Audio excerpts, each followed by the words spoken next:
kesempatan keimanan, keislaman, keselamatan, kedamaian, tentraman, semua itu karena Allah Maha Pengasih lagi Maha Penyayang.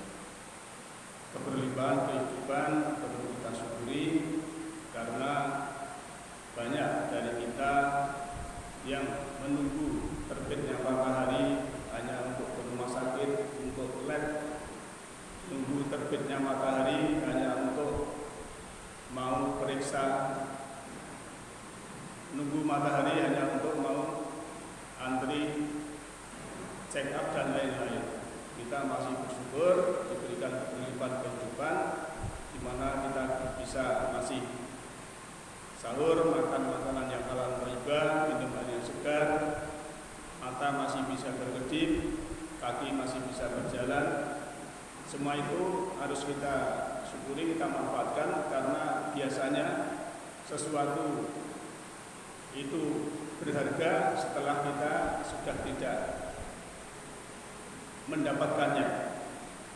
Misalnya orang yang sakit stroke itu dia akan merasa sekali kalau ternyata waktu sehat itu harganya memang mahal.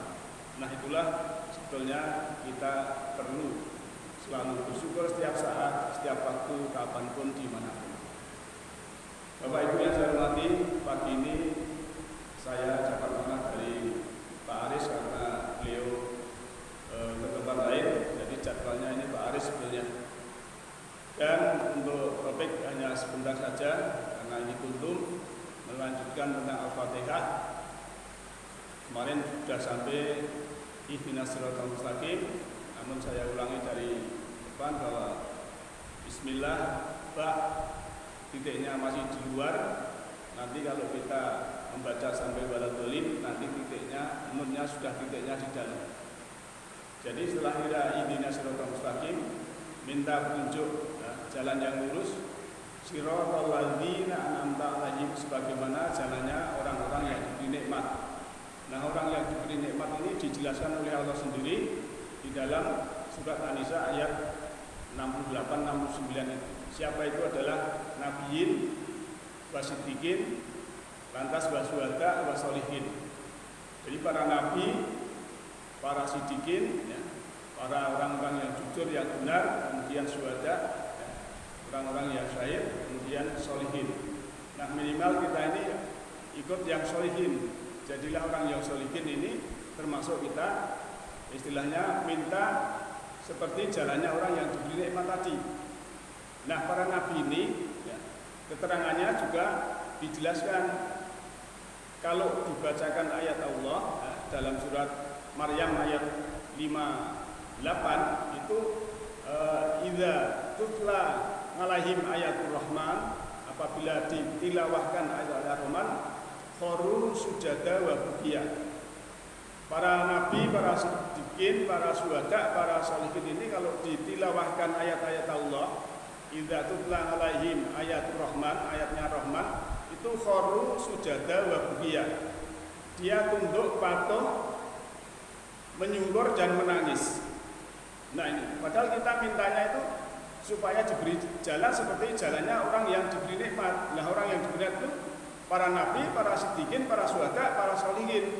Nah ini para nabi ini kalau ditilawahkan, dia membaca ayat Allah dan lain sebagainya itu karena dia memahami takut pada Allah, akhirnya dia kharu sujada wa bukiya.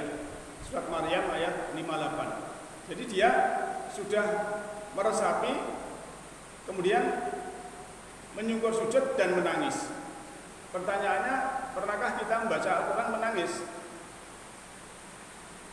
Belum ya, tidak apa-apa. Tapi minimal kita sudah membaca dan memahami. Lantas walau waladhdallin, orang yang diberi bukan jalannya orang-orang yang disesatkan. Itu juga dijelaskan Allah sendiri dalam surat Maryam ayat selanjutnya ayat 59, yaitu orang yang adza'u shalah wa tabba'u syahwat, orang yang meninggalkan sholat dan mengikuti syahwatnya.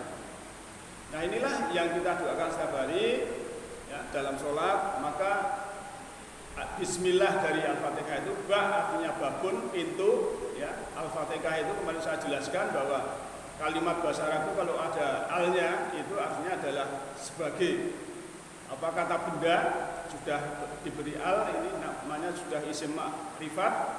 Al-Fatihah adalah pembuka, artinya kunci untuk membuka mata hati, mata kolbu. Nah setelah ba ini titiknya di luar, waladolin, nunnya sudah titiknya di dalam. Disitulah kita mendapatkan cahaya Allah. Kalau bahasa Al-Quran adalah nurullah.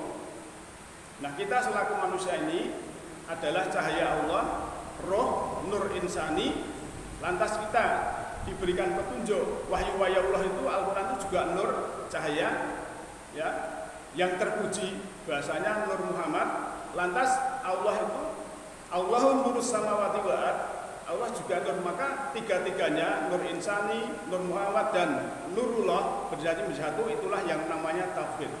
Kalau kita sudah mentauhid, ya, mengesa bersama Allah, itu artinya kita sudah mendapatkan cahaya dari Allah, yaitu nur ilahi. Maka bismillah dimulai dari ba, titiknya di luar. Setelah waladolin, nurnya sudah di dalam, kita sudah mendapatkan nurullah, cahaya Allah.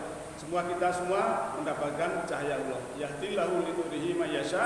Allah memberikan petunjuknya berupa semesta rohani kepada siapa yang dikehendaki. Siapa yang dikehendaki adalah orang-orang yang ingin berkehendak. Nasruminallahi wa barakatuh. Alhamdulillahirabbil alamin. Assalamualaikum warahmatullahi wabarakatuh.